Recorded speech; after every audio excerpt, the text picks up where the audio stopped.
സൂചനാ പണിമുടക്ക് ഉടനില്ലെന്ന് film chamber. സാംസ്കാരിക മന്ത്രിയുമായി ഈ മാസം ചർച്ചയുണ്ട്. അതിനുശേഷം അനുഭാവപൂർണമായ സമീപനമില്ലെങ്കിൽ തീരുമാനം പിന്നീടെടുക്കും. സിനിമാ വ്യവസായത്തെ സംരക്ഷിക്കാൻ ഉത്തരവാദിത്തം സർക്കാരിനാണെന്നും film chamber president BR Jacob പറഞ്ഞു.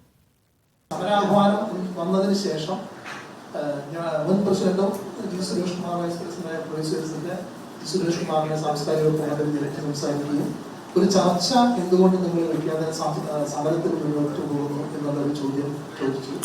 അപ്പൊ എന്തായാലും ചർച്ച 10-ാം തീയതിക്ക് ശേഷം ഒരു ചർച്ച സിനിമാ മന്ത്രി നമ്മളെ എല്ലാ അഫിലിയേഴ്സിനും വിളിച്ചുകൊണ്ട് അഫിലിയേഴ്സ് എന്ന് പറഞ്ഞാൽ ചേംബറിൽ ബന്ധപ്പെട്ട പ്രൊഡ്യൂസർ വിളിച്ചുകൊണ്ട് എക്സിക്യൂട്ടീവ് എന്ന് പറഞ്ഞ സംഘടനകളെ വിളിച്ചുകൊണ്ട് ഒരു മീറ്റിംഗ് വയ്ക്കാമെന്നും 10-ാം തീയതിക്ക് ശേഷം മീറ്റിംഗ് വയ്ക്കാമെന്നും അതിൽ നിന്ന് നമ്മുടേതായിട്ടുള്ള കാര്യങ്ങൾ പല പ്രാവശ്യം കൊടുത്തുള്ള നിവേദനങ്ങളാണ്. അദ്ദേഹം അതിന് ഒരു മീറ്റിംഗിൽ കൂടി പരിഹാരം കണ്ടെത്താനുള്ള ഒരു സന്ദേശം നമുക്ക് തന്നിട്ടുണ്ട്.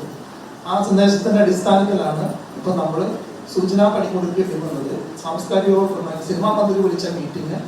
ആ മീറ്റിംഗിൽ സിനിമാ മിനിസ്റ്റർ മാത്രമായിരിക്കില്ല, ഒന്നുകിൽ അതിനുശേഷമായിരിക്കും മറ്റു വകുപ്പുകൾ സിനിമാ മന്ത്രി എന്നുള്ള നിലയ്ക്ക് മറ്റു വകുപ്പുകളെ കൂടി കണക്ട് ചെയ്തുകൊണ്ട് ഒരു സിനിമാ വ്യവസായം ഗുണകരമായിട്ടുള്ള ഒരു മീറ്റിംഗ് വെക്കും.